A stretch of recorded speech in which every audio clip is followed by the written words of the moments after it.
నమస్తే అన్న, అందరికీ నమస్కారం. కువైట్లో ఉన్న కొంతమందికి అయితే కువైట్ ఉప ప్రధానమంత్రి మరియు మినిస్ట్రీ ఆఫ్ ఇంటీరియర్ మంత్రి అయిన షేక్ ఫహద్ ఆల్ యూసఫ్ గారు వార్నింగ్ ఇవ్వడం జరిగింది. ఎందుకంటే కువైట్ ఆకాశంలో క్షిపణులు కానీ డ్రోన్లు వెళుతూ ఉన్నప్పుడు చాలామంది వీడియోలు తీసి సోషల్ మీడియాలో పెడుతూ ఉన్నారు. అటువంటి వారికైనా వార్నింగ్ అయితే ఇవ్వడం జరిగింది. అసలు ఆ వీడియోలు పెట్టడం వల్ల ఏం నష్టం వస్తుందని చెప్పేసి అధికారులు తెలియజేశారు. వివరాల్లోకి వెళితే కువైట్ మరియు గల్ఫ్ ప్రాంతంతో సహా అనేక దేశాలలో క్షిపణులు లేదా డ్రోన్లు అడ్డగించడాన్ని చూపించే వీడియోలను సోషల్ మీడియాలో పోస్టు చేయడానికి సాధారణంగా అనుమతి లేదు. ప్రధాన కారణాలు భద్రతకు సంబంధించినవని చెప్పేసి అధికారులు తెలియజేశారు. ఇటువంటి వీడియోలు సున్నితమైన సైనిక వ్యూహాలు, స్థానాలు, పరికరాలు మరియు ప్రతిస్పందన సమయాలను బహిర్గతం చేయగలవు. ప్రత్యర్థులు దాడులకు ప్లాన్ చేయడానికి లేదా రక్షణ నుంచి తప్పించుకోవడానికి ఈ సమాచారం ఉపయోగించవచ్చు.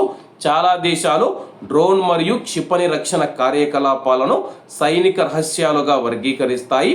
ఫుటేజ్ను భాగస్వామ్యం చేయడం, గూఢాచార్యం లేదా వర్గీకృత సమాచారాన్ని అనాధికారికంగా బహిర్గతం చేయడం పైన చట్టాలను ఉల్లంఘించవచ్చు.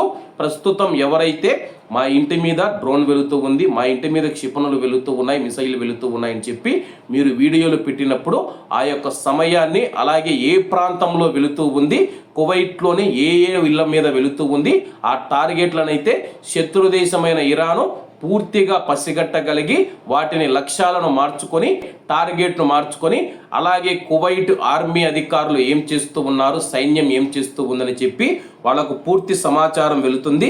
దయచేసి ఎవరు వీడియోలు పెట్టవద్దని చెప్పేసి నిజ సమయంలో లేదా ఇటీవలి ఇంటరాప్షన్లకు ప్రచురించడం సైనిక సిబ్బంది, పౌరులు లేదా కొనసాగుతూ ఉన్న కార్యకలాపాలకు ప్రమాదం కలిగించవచ్చు.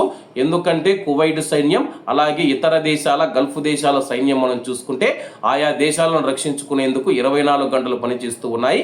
ఇలా వీడియోలు పెట్టడం వల్ల ఆ ఆర్మీకి సంబంధించిన రహస్యాలు శత్రు దేశాల చేతుల్లోకి వెళితే ప్రమాదం మరింత పెరిగే అవకాశం ఉందని చెప్పి అధికారులు హెచ్చరిస్తూ ఉన్నారు. కాబట్టి కువైట్లోని మన భారతీయులు ఎవరు ఇటువంటి వీడియోలు పెట్టవద్దు. ఇటువంటి వీడియోలు పెడితే కానీ జైలు శిక్ష మరియు కఠినమైన శిక్ష కూడా ఉంటుందని చెప్పి అధికారులు హెచ్చరిస్తున్నారు. కాబట్టి అందరూ బాగుండాలి, ఎందులో మనం ఉండాలి. అందరికీ నమస్తే అన్న, జై హింద్.